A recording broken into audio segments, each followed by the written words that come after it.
Bulletin का आगाज अहम खबर के साथ तोशा खाना रेफरेंस इमरान खान की दरख्वास्त पर इस्लामाबाद हाईकोर्ट में समाअत। इमरान खान को नाअहल करने का इलेक्शन कमीशन का फैसला मुअत्तल न हो सका। अदालत ने इमरान खान के हल्का NA-95 में नए इंतखाबात से रोक दिया। इमरान खान नाअहली केस पर इस्लामाबाद हाईकोर्ट का इलेक्शन कमीशन को नोटिस।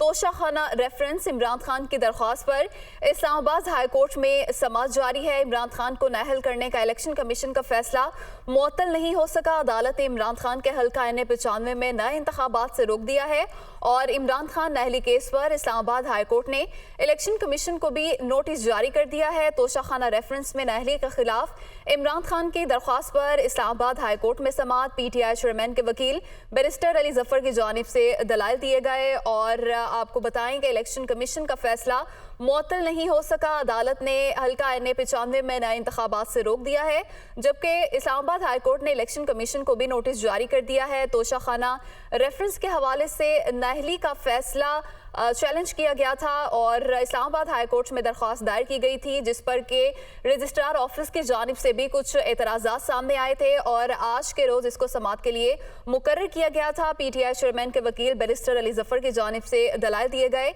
इमरान खान को नाअहल करने का इलेक्शन कमीशन का फैसला मुअत्तल नहीं हो सका। अदालत ने इमरान खान के हल्का NA-95 में नए इंतखाबात से रोक दिया है और इलेक्शन कमीशन को नोटिस जारी कर दिया है। तोशा खाना रेफरेंस में इमरान खान की दरख्वास्त पर इस्लामाबाद कोर्ट में समाअत। इमरान खान को नाअहल करने का इलेक्शन कमीशन का फैसला मुअत्तल ना हो सका। अदालत ने इमरान खान के हल्का NA-95 में नए इंतखाबात से रोक दिया, जबकि इस्लामाबाद हाईकोर्ट ने इलेक्शन कमीशन को कर दिया है। तफसीलात जानने के नुमाइंदा दुनिया न्यूज़ आमिर सईद अब्बासी हमारे साथ मौजूद हैं। आमिर, बताइएगा समाअत का अहवाल। देखिए, इस्लामाबाद हाई कोर्ट के जस्टिस आमिर फारूक ने समाअत की। आज चेयरमैन तहरीक इंसाफ इमरान खान की उस दरख्वास्त पर जो इलेक्शन कमीशन के फैसले को उन्होंने चैलेंज किया, इस्लामाबाद हाई कोर्ट में इलेक्शन कमीशन ने उन्हें नाअहल करार दे दिया था। इस मौके पर इस्लामाबाद हाई कोर्ट में उन्होंने इस ऑर्डर को चैलेंज किया था। आज जब समाअत हुई तो बैरिस्टर अली जफर जो इमरान खान के वकील थे, उन्होंने अदालत को बताया कि इसमें 3 बुनियादी नकाइज हैं। सबसे पहले तो यह है कि इलेक्शन कमीशन का दायरा इख्तियार नहीं था कि वो नाअहल करार देता, और दूसरा ये कहा गया कि ट्रायल के बगैर उनको नाअहल करार दे दिया गया। इसमें जो कॉम्पिटेंट फोरम था वो सेशन कोर्ट थी, वहाँ पर ट्रायल होता, सफाई का मुकम्मल मौका मिलता है इमरान खान को और उसके बाद उनकी नाअहली का फैसला किया जा सकता था अगर कन्विक्शन होती तो। लिहाजा इसमें बैरिस्टर अली जफर ने यह कहा कि इलेक्शन कमीशन ने उजलत में और जल्दबाजी में यह फैसला किया है और उनको जो भेजा गया था इलेक्शन कमीशन को रेफरेंस भेजा गया था स्पीकर की तरफ से, वो आइन के आर्टिकल 62(1)F के तहत भेजा गया था, जबकि उन्होंने जो फैसला किया है वो 63(1)P के तहत उन्होंने नाअहल करार दिया इमरान खान को। यूं ये जो इलेक्शन कमीशन का फैसला है वो खिलाफ आइन और खिलाफ कानून है। तो अदालत ने यह कहा कि हम इलेक्शन कमीशन के फैसले को अभी मुअत्तल नहीं कर रहे, तब से पहले तमाम फरीकैन को सुनेंगे। अदालत ने इलेक्शन कमीशन को नोटिस जारी करके जवाब तलब कर लिया है। 10 नवंबर तक अदालत ने इलेक्शन कमीशन से भी जवाब तलब कर लिया है, लेकिन मीनवाइल अदालत ने यह कहा है कि इमरान खान का जो हल्का है मियां वाली से NA-95, अब वहाँ पर इलेक्शन नहीं हो सकेगा। वहाँ पर इलेक्शन कमीशन को नए ज़मीनी इंतखाबात कराने से रोक दिया है, लेकिन इमरान खान की जो नाअहली का फैसला है वो अदालत ने मुअत्तल नहीं किया। लिहाजा कोई बड़ा रिलीफ नहीं मिला आज इमरान खान को इस्लामाबाद हाई कोर्ट से, और अदालत ने यही कहा है कि इलेक्शन कमीशन को सुनकर ये फैसला होगा कि इलेक्शन कमीशन का जो इमरान खान की नाअहली का फैसला है वो कानून के मुताबिक है या नहीं है। लिहाजा इस्लामाबाद हाई कोर्ट ने नोटिस जारी कर दिया है इलेक्शन कमीशन को और 10 नवंबर तक जवाब तलब कर लिया है, और अदालत ने यह कहा है कि क्या ये फैसला आइन और कानून के मुताबिक है या नहीं, इस बात का फैसला इलेक्शन कमीशन को सुनकर किया जाएगा।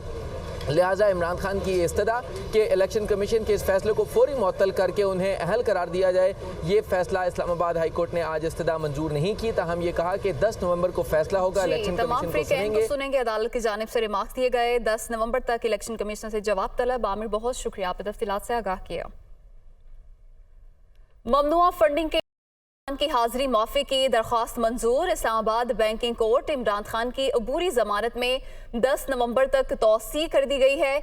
इमरान खान की हाजिरी माफी की दरख्वास्त मंजूर कर ली गई है। ममनुआ फंडिंग केस और इस्लामाबाद की बैंकिंग कोर्ट में इमरान खान की अबूरी जमानत में 10 नवंबर तक तौसी कर दी गई है और इमरान खान की जो हाजिरी माफी की दरख्वास्त दायर की गई थी उसको मंजूर कर लिया गया है और इस्लामाबाद बैंकिंग कोर्ट ने इमरान खान की अबूरी जमानत में 10 नवंबर तक तौसी कर दी है। ममनुआ फंडिंग केस इमरान खान की हाजिरी माफी की दरख्वास्त मंजूर और इस्लामाबाद के बैंकिंग कोर्ट ने इमरान खान की अबूरी जमानत में 10 नवंबर तक तौसी कर दी है। ममनुआ फंडिंग केस में इमरान खान की जानिब से हाजिरी माफी की दरख्वास्त दायर की गई थी, जिसे मंजूर कर लिया गया है।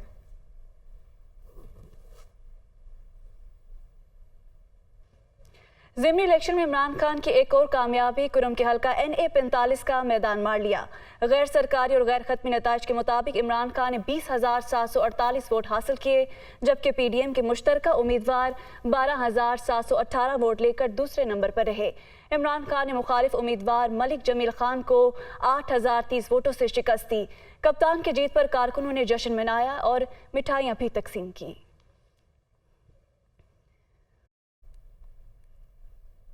सादुकी के करीब तहरीक इंसाफ के लॉन्ग मार्च के दौरान कैंटीन के नीचे आकर जान बहक होने वाली निजी चैनल के सहाफ़ी सदफ नईम की तदफीन कर दी गई। नमाज जनाजा में फवाद चौधरी, मियां असलम इकबाल, उमर सरफराज चीमा समेत सियासी रहनुमा और सहाफ़ियों की बड़ी तादाद ने शिरकत की। वज़ीर आज़म और वज़ीर आला परवेज़ इलाही ने अहले खाना के लिए 50-50 लाख रुपए इमदाद का ऐलान किया है।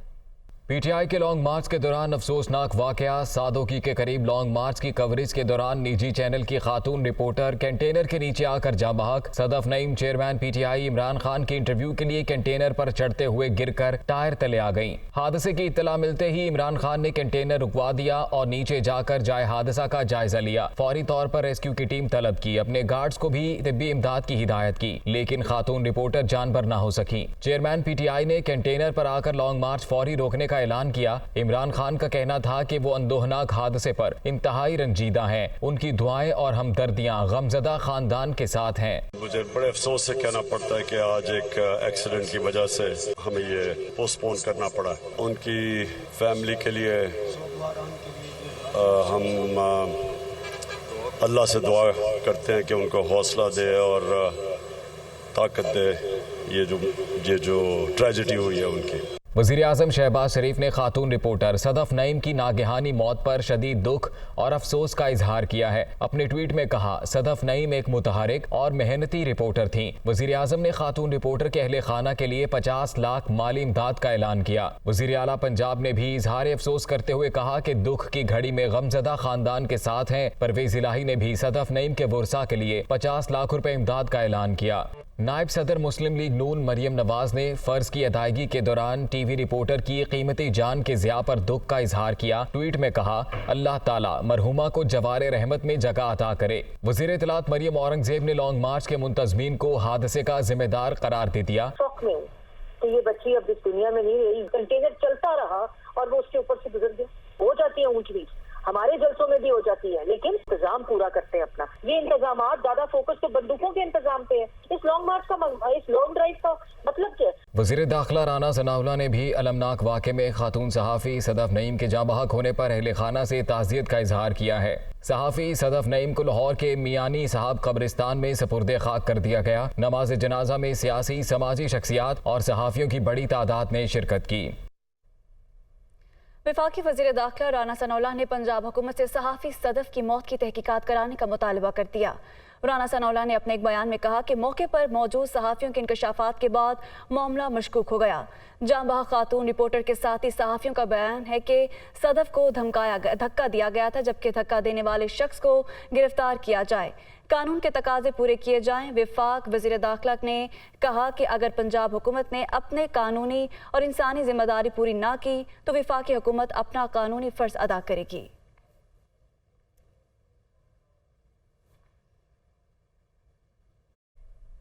पाकिस्तान तहरीक इंसाफ का लॉन्ग मार्च का आज चौथा रोज है। मार्च आज कामोकी से शुरू होगा और बरास्ता एमनाबाद मोड़ गुजरावाला पहुंचेगा। इस हवाले से मजीद तफसीलात जानते हैं। हमारे नुमाइंदे मुख्तलिफ मकामात पर मौजूद हैं। लियाकत अंसारी इस वक्त कामोकी शहर में मौजूद हैं, जबकि अब्दुल बासित इस वक्त एमनाबाद मोड़ पर मौजूद हैं। सबसे पहले लियाकत अंसारी की तरफ बढ़ेंगे। लियाकत अंसारी, बताइएगा कामोकी शहर से कितने बजे रवाना होगा लॉन्ग मार्च?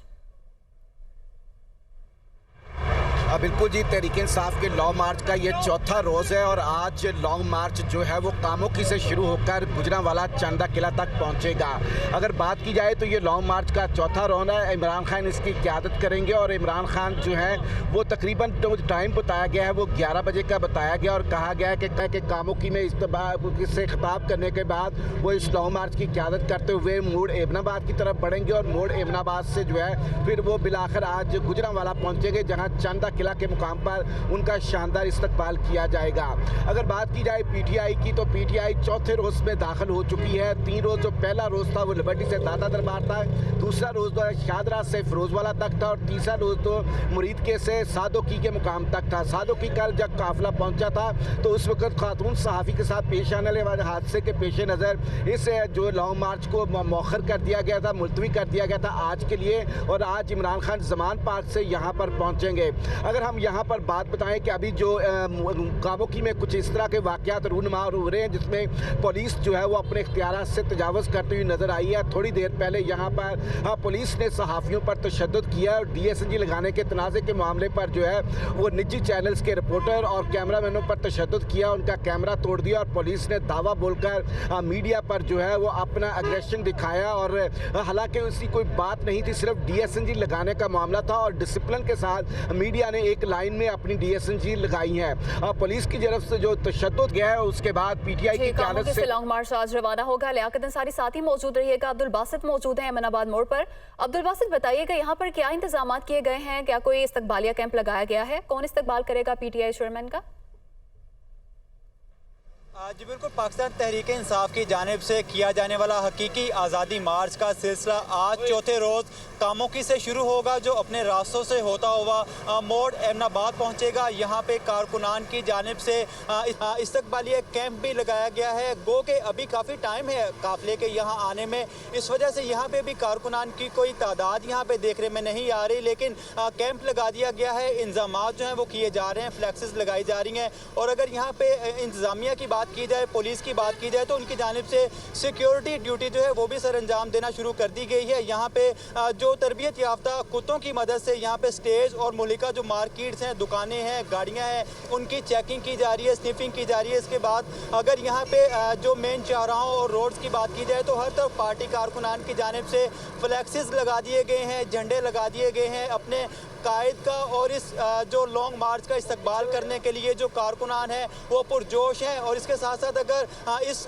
पूरे काफिले के अगर 4 दिन का अगर जायज़ा लिया जाए तो पहले जो 2 दिन थे वो जो काफिले की जानिब से कम सफ़र तय किया गया, लेकिन कल का जो काफिले ने कुछ जो रफ्तार अपनी तेज़ की और कल तकरीबन 20 से 22 किलोमीटर का सफ़र किया गया। कल जो काफिले ने इख्तिताम पजीर होना था कामों की, लेकिन आज लॉन्ग मार्च कामोकी से गुजरांवाला पहुंचेगा। बहुत शुक्रिया लियाकत अंसारी और अब्दुल बासित हमारे साथ मौजूद। बराह रास्त आपको लिए चलेंगे इस्लामाबाद में इमरान खान के वकील बैरिस्टर अली जफर मीडिया से गुफ्तगू कर रहे हैं। पाकिस्तान एक कंप्लेंट फाइल कर सकता है, एक केस फाइल कर सकता है सेशन कोर्ट में, और सेशन कोर्ट में ट्रायल के बाद अगर फैसला ये होता है कि हाँ मिस डिक्लेरेशन हुई है तो सिर्फ उस फैसले के बाद डिस्क्वालीफाई कर सकता है इलेक्शन कमीशन ऑफ पाकिस्तान 5 साल के लिए। लेकिन इस केस में इलेक्शन कमीशन ऑफ पाकिस्तान ने वो सारे कानून की खिलाफ वर्जी करते हुए कंप्लेंट तो कहा कि हम ठीक है कंप्लेंट करेंगे, सेशन कोर्ट में हम केस फाइल करेंगे, लेकिन उसके साथ उस केस से पहले ही ये भी कह दिया कि हमारी नज़र में ये डिस्क्वालिफिकेशन है। अब आर्टिकल 10A 10A हमारे आइन का बड़ा क्लियर है, वो कहता है कि कोई भी डिस्क्वालिफिकेशन का फ़ैसला अदालत कर सकती है और अदालत भी ट्रायल के बाद ही कर सकती है। वो अभी तक कोई ऐसा फ़ैसला नहीं हुआ, तो इलेक्शन कमीशन ऑफ पाकिस्तान के पास ये कहाँ से ताकत आई। ये चीज़ें सारी नोट की हैं ऑर्डर शीट में जो आपके सामने आ जाएगी जल्द, और उसके बाद अदालत ने ये। तो अब कुछ बात की जाए मौसम की, तो मुल्क के मुख्तलिफ शहरों के दर्जा हरारत पर नज़र डाल लेते हैं। तो सबसे पहले रुख करेंगे इस्लामाबाद का, जहां पर इस वक्त दर्जा हरारत 27 डिग्री सेंटीग्रेड है। उसके बाद गिलगित की बात की जाए तो वहां 16 डिग्री सेंटीग्रेड दर्जा हरारत रहने का इम्कान है, जबकि मरी की बात की जाए तो वहां 14 डिग्री सेंटीग्रेड दर्जा हरारत रहने का इम्कान है। इसके बाद रुख करेंगे पेशावर का, तो वहाँ पर 27 डिग्री दर्जा हरारत रहने का इम्कान है। पेशावर के बाद रुख करेंगे कोयटा का, जहाँ पर दर्जा हरारत जो है वो 25 डिग्री सेंटीग्रेड रहने का इम्कान है। इसके बाद लाहौर की बात की जाए तो वहां पर 32 डिग्री सेंटीग्रेड दर्जा हरारत रहने का इम्कान है। इसके बाद रुक करेंगे सिंध का, तो बात करें कराची की तो वहां पर 33 डिग्री सेंटीग्रेड दर्जा हरारत रहने का इम्कान है। इसके बाद मुख्तलिफ शहरों के मजमूई मौसमी सूरत हाल की अगर जायजा ली जाए तो सबसे पहले हम रुक करेंगे इस्लामाबाद का, जहां का दर्जा हरारत ज़्यादा से ज़्यादा 27 डिग्री सेंटीग्रेड रहने का इम्कान है और कम से कम 17 डिग्री सेंटीग्रेड रिकॉर्ड किया गया है। इसके बाद एयर क्वालिटी इंडेक्स की बात की जाए तो वो 164 है, पहले से जो है वो काफ़ी ज़्यादा बढ़ता जा रहा है, जबकि हवा में नमी का तनासुब 60% रिकॉर्ड किया गया है। हवा की रफ्तार की बात की जाए तो वो 18 किलोमीटर फी घंटा की रफ्तार से चलेगी। इस्लामाबाद के बाद हमारे पास अगला शहर लाहौर का है, तो यहाँ के दर्जा हरारत की बात की जाए तो 32 डिग्री सेंटीग्रेड रहने का इम्कान है, जबकि कम से कम 20 डिग्री सेंटीग्रेड रिकॉर्ड किया गया है। लाहौर के एयर क्वालिटी इंडेक्स की बात की जाए तो 391 है, जो कि दिन ब दिन बढ़ता जा रहा है। हवा में नमी के तनासुब की बात की जाए तो वो 75% रहने का इम्कान है। इसके बाद अगर हवा की रफ्तार की बात की जाए तो वो 3 किलोमीटर फी घंटा की रफ्तार से चलेगी। लाहौर के बाद अगला शहर हमारे पास जो है वो है कराची का, तो कराची के दर्जा हरारत की बात की जाए तो ज़्यादा से ज़्यादा 33 डिग्री सेंटीग्रेड रहने का इम्कान है, जबकि कम से कम 22 डिग्री सेंटीग्रेड रिकॉर्ड किया गया है। एयर क्वालिटी इंडेक्स की बात की जाए तो 167 है, लाहौर से बहुत कम है। हवा में नमी के तनासुब की बात की जाए तो 88% है, जबकि हवा की रफ्तार की बात की जाए तो वो 5 किलोमीटर फी घंटा की रफ्तार से चलेगी। कराची के बाद अगला शहर हमारे पास है पेशावर का, तो पेशावर के दर्जा हरारत की बात की जाए तो ज़्यादा से ज़्यादा 27 डिग्री सेंटीग्रेड रहने का इम्कान है, जबकि कम से कम 17 सेंटीग्रेड जो है वो रिकॉर्ड किया गया था। जबकि एयर क्वालिटी इंडेक्स 297 है, जो कि काफ़ी अनहेल्दी है और बहुत ज़्यादा है। और हवा में नमी के तनासुब की बात की जाए तो वो 68% है, और हवा की रफ्तार की बात की जाए तो वो 4 किलोमीटर फी घंटा की रफ्तार से चलेगी। तो पेशावर के बाद अगला शहर हमारे पास कोयटा है, जहां का दर्जा हरारत ज़्यादा से ज़्यादा 25 डिग्री सेंटीग्रेड रहने का इम्कान है, जबकि कम से कम 11 डिग्री सेंटीग्रेड रिकॉर्ड किया जा चुका है। एयर क्वालिटी इंडेक्स की बात की जाए तो वो 93 है, मॉडरेट है, लेकिन पिछले दिनों से जो है वो ज़्यादा बढ़ी है। इसके बाद हवा में नमी के तनासुब की बात की जाए तो वो 34% है, जबकि हवा की रफ्तार की बात की जाए तो वो 5 किलोमीटर फी घंटा की रफ्तार से चलेगी। तो कोयटा के बाद अगला शहर हमारे पास मरी का है, तो मरी के दर्जा हरारत की तरफ अगर नज़र दौड़ाएं तो ये ज़्यादा से ज़्यादा 14 डिग्री सेंटीग्रेड रहने का इम्कान है, जबकि कम से कम 5 डिग्री सेंटीग्रेड रिकॉर्ड किया जा चुका है। एयर क्वालिटी इंडेक्स की बात की जाए तो मरी का एयर क्वालिटी इंडेक्स भी बढ़ता जा रहा है और 127 है, जबकि नमी की बात की जाए हवा पे तो वो 53% है, और हवा की रफ्तार की बात की जाए तो वो 8 किलोमीटर फी घंटा की रफ्तार से चलेगी। मरी के बाद अगला शहर हमारे पास गिलगित है, तो गिलगित के दर्जा हरारत की बात की जाए तो वो ज़्यादा से ज़्यादा 16 डिग्री सेंटीग्रेड रिकॉर्ड किया गया है, जबकि कम से कम 11 डिग्री सेंटीग्रेड जो था वो रहेगा। और एयर क्वालिटी इंडेक्स की बात की जाए तो वो 17 है, बहुत बेहतरीन है। हवा में नमी के तनासुब की बात की जाए तो वो 55% है, जबकि हवा की रफ्तार की बात की जाए तो वो 5 किलोमीटर फी घंटा की रफ्तार से चलेगी। तो ये तो थी मौसम का अहवाल दुनिया न्यूज़ पर। इंटरबैंक में डॉलर की कीमत में 1 रुपया 22 पैसे कमी। इंटरबैंक में डॉलर 221 रुपये 25 पैसे पर ट्रेड कर रहा है। डॉलर की ऊंची उड़ान के बाद आज सूरत हाल में कुछ बेहतरी नजर आ रही है। वजूहात क्या हैं जानेंगे, हारिस ज़मीर हमारे साथ मौजूद हैं। जी हारिस ज़मीर, बताइएगा। मोहतरमा, सबसे पहली बात तो ये कि लास्ट वीक आपके एशियन डेवलपमेंट बैंक ने 1.5 बिलियन डॉलर रिलीज कर दिए थे, वो जमा हो गए हैं और 500 मिलियन डॉलर और तवक्का है। साथ ही जो है इस फाइनेंस मिनिस्टर इसहाक डार साहब ने जो सैटरडे को एक्सचेंज कंपनीज के साथ मीटिंग की है, उसमें फिर ये कहा है कि हम इस तरह के मेजर्स ले रहे हैं कि जिससे डॉलर की जो परवाज है उसमें लगाम लगे और वो 200 से नीचे आ जाए। तो इससे और स्पेकुलेटर्स या जो सट्टेबाज है उनसे कड़ी हाथ से लिया जाएगा। तो इस वजह से थोड़ा सा और भी जो है वो सेलिंग आया है कि शायद मजीद डॉलर जो है जो थोड़ी बहुत ऊंची परवाज थी वो रुक जाएगी और डॉलर में कमी आएगी। इसलिए लोगों ने कुछ डॉलर सेलिंग भी की है और एक्सपोर्टर्स की भी पैसे अराइवल आए हैं। जी हारिस ज़मीर, बहुत शुक्रिया, आपने तफसीलात से आगाह किया। महकमा दाखिला ने सिंध पुलिस में अपग्रेडेशन की सिफारिशात तैयार कर ली। सिंध पुलिस का मुतालबा आज काबीना इजलास में ज़ेर बहस आएगा। पुलिस कांस्टेबल का ग्रेड 7, हेड कांस्टेबल का ग्रेड 9 करने की तजवीज़, ASI का ग्रेड 9 से बढ़ाकर 11 करने की सिफारिश। अपग्रेडेशन से सिंध पुलिस के 1 लाख एहलकारों को फ़ायदा होगा। तफसीलात जानेंगे, नुमाइंदा दुनिया न्यूज़ मोहम्मद अशद हमारे साथ मौजूद हैं। जी मोहम्मद अशद, बताइएगा इस हवाले से। जी बिल्कुल, देखें महकमा दाखिला सिंध ने पुलिस में अपग्रेडेशन के हवाले से जो है वो सिफारिशात तैयार कर ली हैं। सिंध पुलिस का देरीना मुतालबा जो था कि आज वो काबीना इजलास में जो है वो जेर बहस आएगा। महकमा दाखिला सिंध की जानिब से पुलिस के कांस्टेबल, हेड कांस्टेबल और ASI की पोस्ट जो है वो अपग्रेड करने की तजवीज़ दी गई थी। पुलिस कांस्टेबल का ग्रेड 5 से 7, जबकि हेड कांस्टेबल का ग्रेड 7 से 9 और ASI का ग्रेड 9 से बढ़ाकर 11 करने की जो है वो सिफारिश की गई है। अपग्रेडेशन से सिंध पुलिस के तकरीबन 1 लाख एहलकारों को जो है वो फायदा होगा। अपग्रेडेशन से एहलकारों की माहाना तनख्वाह और मराद में भी इजाफा होगा, जबकि सिंध काबीना मुजव्वज़ा अपग्रेडेशन पर सिफारिशात और माली बोझ का जायजा भी जो है वो आज इजलास में लेगी। जी मोहम्मद अशद, बहुत शुक्रिया, आपने तफसीलात से आगाह किया। कुरम के इलेक्शन में नजर आ गया, कौम हर इलाके में अपने कप्तान के साथ खड़ी है, ऐसा कहना है PTI रहनुमा असद उमर का। मजीद कहा, कब तक कौम के फैसले के सामने ताकत के इस्तेमाल से खड़े रहोगे, उनकी जानिब से ये सवाल किया गया है। और कुरम के इलेक्शन में भी PTI ने मैदान मार लिया है और इस हवाले से असद उमर का ये बयान सामने आया है। वो कहते हैं कि कुरम के इलेक्शन में नजर आ गया, कौम हर इलाके में साथ खड़ी है, उनकी जानिब से सवाल किया गया, कब तक कौम के फैसले के सामने ताकत के इस्तेमाल से खड़े रहोगे। PTI रहनुमा असद उमर का ये बयान सामने आया है। कुरम के इलेक्शन में भी PTI ने कामयाबी अपने नाम की है और उनकी जानिब से ये पैगाम सामने आया है कि कुरम के इलेक्शन में नजर आ गया, कौम हर इलाके में अपने कप्तान के साथ खड़ी है।